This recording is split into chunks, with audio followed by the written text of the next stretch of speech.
And women, Virginia Haussegger, let's have a look.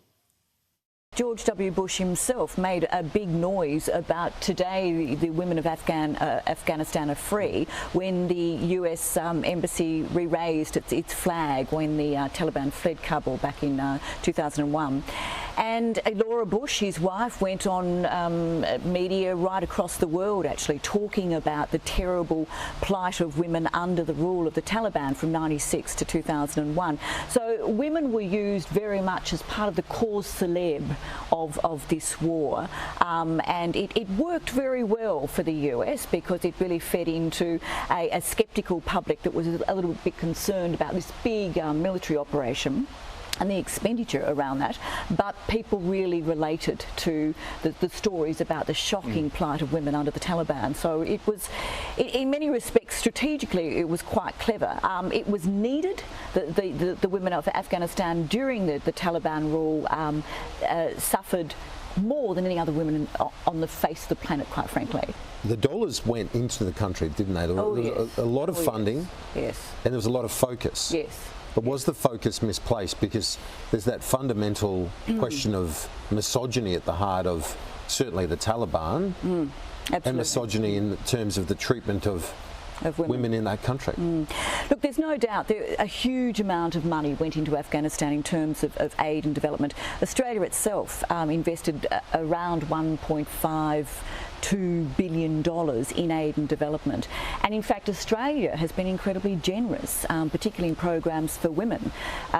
We funded one of the largest, or what were the biggest single nation funder of a program to eliminate violence against women. And that in itself was really really quite something, because violence against women in Afghanistan was something that was taboo, wasn't talked about. I know when I was there myself in 2009, I couldn't get women, even in NGOs, to talk about sexual violence or violence against women. So Australia did some really good work. It invested $52 million in that program of eliminating violence against women, and as I say, $1.5 billion all up. But the issue for half of the population of Afghanistan is women. Those women and girls, up until 2001 and the US moving in, and allies, women had been banned from being in public. They'd been banned from school. They'd been banned from showing their face. They'd been banned from the right to work. They'd been banned from the right to own property, access to resources. So, of course, when we talk about was reconstruction, nation building, the right thing to do, it was necessary to bring women into the real world. So the Constitution changed, or a Constitution was built in 2004 and passed, and that Constitution actually enshrined gender equality. That's pretty radical. Not even Australia's constitution enshrines gender equality, but it did in Afghanistan in 2004 thanks to the international involvement.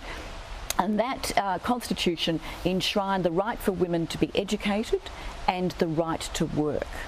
Now, of course, an enormous amount changed for women. They started working, they started going to school, they came out in public. But the big question is what happens now, 20 years down the track? We've just had the Taliban agreement with the US, the Doha agreement in February of 2020, which set the path for the intra-Afghan peace negotiations. Now, in that deal between the US and the Taliban, the very people that supposedly were the worst terrorists in the world that the US then sat down and negotiated with, women were not mentioned. And the deal that was finalised and written up, women didn't rate a mention.